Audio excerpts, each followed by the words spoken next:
자, 이번 시간에는, 음, 수업을 듣지 못하는 학생들이 좀 많이 있어서 영상으로 수업을 대신하도록 하겠습니다. 음, 여러분들께서는 영상을 보시고 또 수업 자료를 보시고 여러분들 과제를 수행하셔서 내시면 이번 시간 수업을 한 걸로 인정을 하겠습니다. 이번 시간에 배울 것은 마이어스의 책의 8강이에요. 8강. 8장에 있는 동기와 정서라고 하는 부분이에요. 우리가 이제 여러분들 고민을 갖다가 이렇게 좀 들었었는데요. 그 고민 얘기 중에서 하나가 뭐였냐면은, 어, 공부를 해야 하는데 공부를 잘 하려는 마음이 들지 않는다. 그런 것들, 이제 학습 동기가 부족하다 그렇게 얘기하잖아요. 동기, 무언가 움직이는 힘들. 근데 이런 동기들이 어디서 오는가? 이와 관련된 논의들이 있게 되겠죠. 근데 이제 그 동기에 많은 것들은 우리가 흔히 말하는 욕구, 무엇을 하고 싶어 하는 거. 그런 욕구에서 오거든요. 그래서 이제 동기, 욕구 이런 이제 같이 나오고요. 그 다음에, 그게 좀 미묘하긴 하지만 그게 어떤 감정 상태와 비슷하게 느껴지기도 하죠. 뭘 하고 싶다, 뭐 이런 것들. 하게 되면은 기쁘다 이런 것들, 또 실패하면 슬프다 이런 것들, 그래서 이제 정서라고 하는 것과 정서와 신체의 반응, 또 문화별로 그런 정서들은 어떻게 표현되고 있는가, 이런 좀 방대한 얘기가 너무 많아서 할 얘기도 많고 재밌는 얘기들도 많이 있는데 너무 많아서 좀 쪼개서 해보도록 하겠습니다. 우선 동기 이론 중에서 옛날에 좀 고전적인 동기 이론들이 있어요. 고전적이라고 하는 것이니까는 현대의 다양한 어떤 생물학적인 반응들이라든지 신경이라든지 이제 이런 것들을 조금 생각하지 않고 전에 있었던 어떤 그런 이론인데요. 첫 번째로는 본능 이론이 있어요. 본능 이론. 그 진화론적으로 보는 것이죠. 예를 들어서 거위들은 오리도 마찬가지고 태어나자마자 처음 본 움직이는 물체를 어미로 인식하고 따라다니죠. 이것을 우리는 각인이라는 말을 써요. 각인. 그러니까 머릿속에 어, 이렇게 박혀 있게 만드는 것이죠. 각인되었다 그렇게. 근데 이건 배우는 게 아니라는 거예요. 그러니까 엄마를 따라가려고 하는 동기가 뭐냐? 그러면은 머릿속에 박혀 있기 때문에 그런 거죠. 어, 연어 같은 경우는 자기가 태어난 강으로 돌아와서 알을 낳는 회귀 본능을 갖고 있고요. 또 인간들 같은 경우도 아기들이 기가 막히게 이제 엄마 젖을 알아요. 젖의 냄새. 또 젖을 찾고요. 또 입을 이렇게 건들면 어, 입에 오물오물 굴면서 빨려고 하는 그 빨기반사라고 하는 것들이 있어요. 근데 이런 것들은 이미 유전적으로 프로그램화 되어 있다는 거예요. 그래서 이제 이런 것들은 유전에 의해서 진화론적으로 만들어진 것이라는 거죠. 어, 인간의 행동은 일부 본능적 요소를 포함하지만, 하지만 이제 많은 것들은 학습과 경험과 성찰과 계획과 이제 이런 식으로서 살아가게 되잖아요. 그런 것에 의해서 형성이 되기 때문에 인간을 움직이게 하는 힘이 동기고 그 동기의 원천은 본능이다라고 얘기하기에는 조금 음, 부족한 부분이 있다는 거죠. 자, 요거랑 그렇게 큰 차이가 있지는 않지만 어, 추동 감소 이론이라고 하는 것이 있어요. 그러니까 어, 추동이라고 하는 것은 이제 어떤 불편한 상태, 다시 말하면 어떤 것을 움직임으로써 균형을 찾으려고 하는 그러한 사람들은 항상성에 대한 추구가 있거든요. 항상 일정한 그 평온한 상태를 찾고 싶어 하는 거. 예를 들어서, 배가 고프다라고 하는 상태는, 배가 너무 불러가지고서, 배불러 죽겠다는 상태도 아니고, 배가 고파 어, 적당하게 활동하기 좋은 그런 상태가 아니고, 뭘 먹고 싶다. 아, 힘이 없다. 이제 이런 상태잖아요, 배고픔. 그러면은 그 배고프다라고 하는 그 상태가 무엇을 하게 만들어요? 무언가 먹으려고 함으로써 배고픈 상태를 배고프지 않은 평형 상태로 만들려고 하는. 음. 추워. 그럼 어떻게 하죠? 온도를 올려서 덥지도 않고 춥지도 않은 그런 평온한 상태를 유지하려고 하는 그런 행동을 유도한다는 것이 추동 감소 이론입니다. 그러니까 어 체온이 낮아지면 춥다는 느낌이 발생하고 옷을 더 입게 되겠죠? 예, 이런 것들이에요. 자, 외부 자극은 추동 강도에 영향을 미쳐요. 그러니까는 어, 그 뭐랄까요? 어, 긍정적인 자극은 더 해야겠다 이렇게 만들어지고요. 부정적인 자극은 하지 말자 이제 이런 것들을 만들어내겠죠. 예를 들면은 배고픈 사람에게 피자 냄새라고 하는 것은 배고픔을 더 강화시키고요. 또 음식에 대한 혐오감을 느끼는 상황, 뭐, 이제 뭐 구체적인 예를 들지는 않을게요.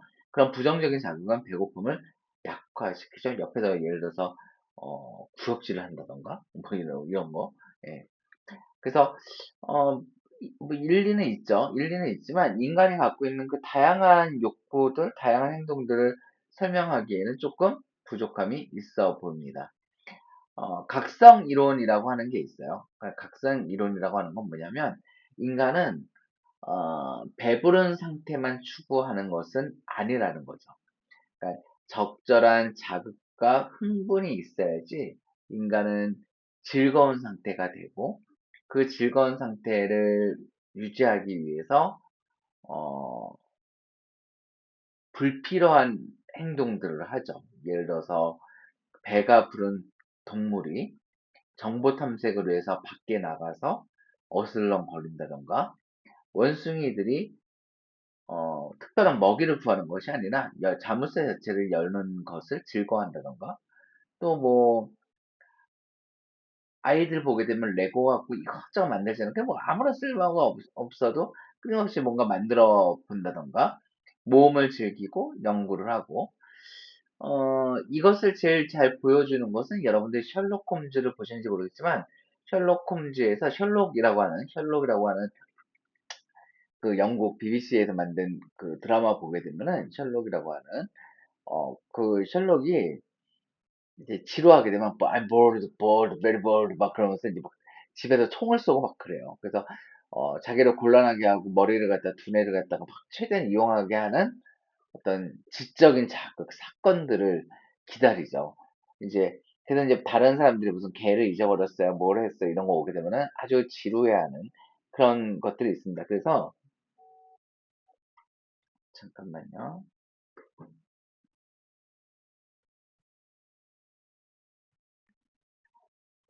네, 그래서 이제 각성 이론을 보게 되면 인간은 불편함 해소, 아까 불편함 해소가 뭐였죠? 여기 위에 있었던 추동 감소 이론이었잖아요. 그러니까 그런 불편한 상태를 해소하는 거에서 그치는 것이 아니라 적절한 자극과 흥분을 추구한다는 거예요. 그러니까 결핍을 채우려고만 하는 존재가 아니라 더 결핍이 채워지지 않은 결핍을 채우고 나서 또는 결핍이 채워지지 않은 상태에서 또 무언가 자신이 원하는 어떤 각성 상태를 위해서 각성 상태를 추구한다는 것이죠. 그래서 어, 너무 적은 자극은 지루하고 또 너무 많은 자극은 스트레스를 유발해요. 스트레스가 있을 경우, 스트레스가 이제 있을 경우에는 스트레스를 감소하려고 하는 동기가 유발이 되죠. 그러니까 시험을 공부를 하는데 시험 공부에 대한 스트레스가 너무 커요. 그러니까 시험을 다가오고 시험 공부를 해야 된다는 것이 굉장히 강한 어, 스트레스라는 것이죠. 그렇게 되면 이 스트레스를 먼저 감소시키는 동기가 유발이 돼요. 그게 뭐겠어요? 좀 쉬거나 뭐 먹거나 이제 이런 상태가 되겠죠. 그래서 자극이 적은 상태에서는 스트레스가 감소가 된다 그래요. 그래서 교과서 보게 되면은 이메일이라든지 어떤 메시지가 오지 않는 상태, 그러니까 자극이 없는 거죠. 내가 확인해야 되는 자극이. 그런 것이 없는 상태에서는 스트레스가 좀 감소되겠죠.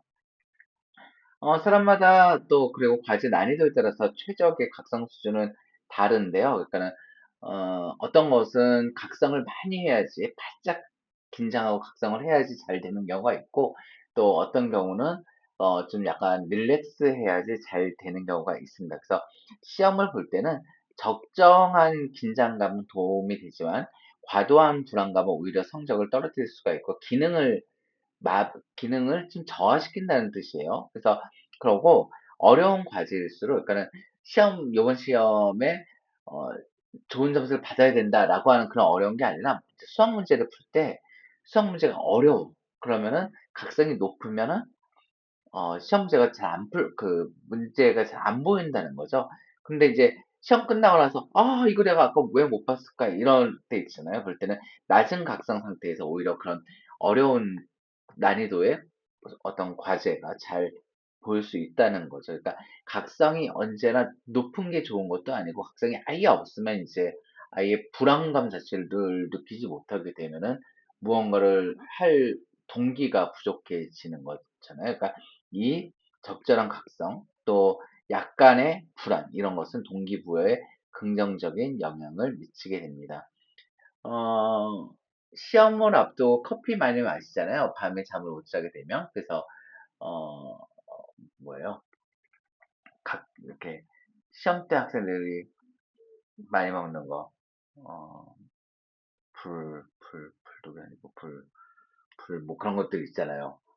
근데 그런 것들은 이미 벌써 시험 때문에 각성이 된 상태죠. 불안감도 높아지고. 그런데 그런 카페인을 먹게 되면 각성 수준이 더 높아지거든요. 그럼 이제 생각이 잘 내지 않을 수도 있다는 거예요. 그래서 이제 그 여킨스 다슨 법칙이라고 하는 것이 있습니다. 그래서 어, 시험 볼 땐 적당히 각성하는 것, 즉 깨어있지만 심정적으로 떨지 않는 것이 도움을 주는데요. 그러니까 적당히 각성, 약간의 긴장하고는 좀 다르고 약간의 흥분 상태, 어, 약간의 흥분 상태 이런 것들은 좋지만 이제 막 드르르 떨리는 상태는 도움이 되지 않고요. 그래서 만약에 불안감이 있다면 카페인을 마시지 않는 것이 낫고요. 낮은 각성과 불안한 각성 상태에 우리는 그 번성하는 삶이 있다. 그러니까 효율적이고 무언가를 이뤄낼 수 있다는 거예요. 그러니까 너무 낮아도 안 되고 너무 높아도 안 된다. 그런 얘기인 거죠. 예. 자, 네 번째는, 그러니까 첫 번째는 뭐예요? 태어나면서부터 본능에 의해서 하려고 하는 그런 움직임이 있다. 두 번째는 어떤 평형 상태가 깨지게 되면 다시 평형을 만들려고 하는 그런 추인 동기들이 있다. 세 번째는 사람은 각성되었을 때 뭔가, 어, 더 효율적이고 더 즐거움을 느끼고 이럴 수 있다. 그래서 각성을 갖다가 하려고 하기 위해서 움직인다. 그 다음에 네 번째로는 사람은 이렇게 많은 다양한 욕구들이 있다. 근데 그 욕구들은 위계가 있는 것 같은데, 전에 얘기했던 거였죠. 마슬로우의 얘기고요. 그 다음에, 어, 우리가 앞에서 인본주의 인문학 할 때 얘기했던 사람이에요. 예, 로저스하고. 먼저 이제 생리적 욕구가 있죠. 배고픔과 갈등을 해소하는 욕구요. 어, 메슬로우는 이제 요게 충족이 돼야지 안전에 대한 욕구가 충족되고, 안전에 대한 욕구가 충족돼야지 사랑과 소속에 대한 욕구가 충족되고, 존중에 대한 욕구가 충족되고, 이렇게 위계가 있다는 건데요. 어, 고정불변하는 것 같진 않고, 개인과 문화마다 좀 차이가 있는 것 같고요. 하지만, 이러한 다양한 욕구가 있다는 것은 사실인 것 같고, 또 이런 고차원 수준의 욕구에 비해서 저차원 수준의 욕구들이 우선 충족되어야 된다는 것도 좀 맞는 것 같아요. 그러니까 생리적 욕구, 다시 말해서 먹지도 못하고 굶주리고 먹지도 못하고 더러운 환경에서 살면서 막 자아실현의 욕구라든지 뭐 자존감 이런 것들을 지키는 게 쉬운 게 아니죠. 뭐 우리 속담에도 어 목구멍이 포도청 뭐 그런 말 있잖아요. 그러니까 이런 생리적인 욕구를 해결하기 위해서 범죄를 저지르기도 하고요. 그다음에 어 구걸을 하기도 하고요. 그렇게 되죠. 근데 이제 요런 것들이 좀 이루어지게 되면 그다음에는 소속감, 다른 사람과의 관계에서 받게 되는 욕구, 그래서 사랑하고 사랑받으려는 욕구, 어딘가 집단에 소속되고 수용되고자 하는 욕구, 외로움과 소외감을 피하려고 하는 욕구, 이런 소속과 사랑에 대한 욕구가 드러나게 되고요. 그다음에 그것이 이제 충족이 되면 내 자신을, 내 존중, 자존감, 성취, 또, 나는 뭔가 할 수 있다고는 유능감, 이런 자기 자신에 대한 긍정적인 것들, 이런 것들이 나타나고요. 그 다음에 이제 자아 실현에 대한 욕구라든지, 자기 초월, 그래서 어떤 의미, 삶의 의미가 뭘까, 내가 태어난 이유는 뭘까, 이런 것들을 찾으려고 하는 욕구도 생긴다는 것이죠. 그 다음에 내가 태어나서 죽기 전까지 하나의 생물로 살다가 그냥 맛있는 거 먹고 그냥 가게 되면 좀 아쉽잖아요. 그렇죠? 분명 내가 태어난 이유가 있을 텐데, 그게 뭘까? 그걸 발견할 수도 있고, 발견이 안 되면 발명해도 되고요. 이제 이렇게 되면은 자아 실현과 자기 초월에 대한 욕구들을 충족하기 위한 노력이라고 할 수가 있습니다. 여러분들은 여기까지 갔으면 좋겠어요. 예, 여기까지 갔으면 좋겠어요. 우리 사회가 어, 생리적 욕구를 충족하지 못할 만큼 빈곤한 사회는 아니죠. 물론 절대적 빈곤층이 있긴 하지만 그래도 많은 부분에 있어서는 어떤 많은 부분에 있어서는 상대적 빈곤감을 느낄지언정 절대적으로 막 굶주리거나 그런 상태는 아니잖아요. 근데 우리 사회에 이제 안전에 대한 욕구가 충족되지 못한다는 것은 비극이에요. 아직도 대형 교통사고들, 그러니까 세월호와 같은 사고들, 그 다음에 뭐, 이태원 참사, 이런 것들이 있고, 묻지마 살인, 이런 것들이 있어서 안전하지 못하다는 걸 느끼는 것은 굉장히 불행한 거죠, 사회적으로. 그 다음에 공동체가 지금 깨지고 있는 것들이 굉장히 많이 보이고 있어요. 사랑과 서로의 욕구들 충족되기가 쉽지 않긴 하죠. 하지만 여러분들이 만들 세상, 여러분들이 더 커서 갈 세상들은 이런 것들이 잘 충족되고 누구나 한번 태어났는데 이 세상에서 내가 태어난 의미들 찾고 또 타인에게 인정도 받으면서 그깟 인정이 아니라 더 세상에 내가 더 기여할 수 있는 것이 뭐가 있을까 이렇게 할 수 있는 그런 사람들이었으면 좋겠습니다. 우선 1강은 여기까지 해볼게요.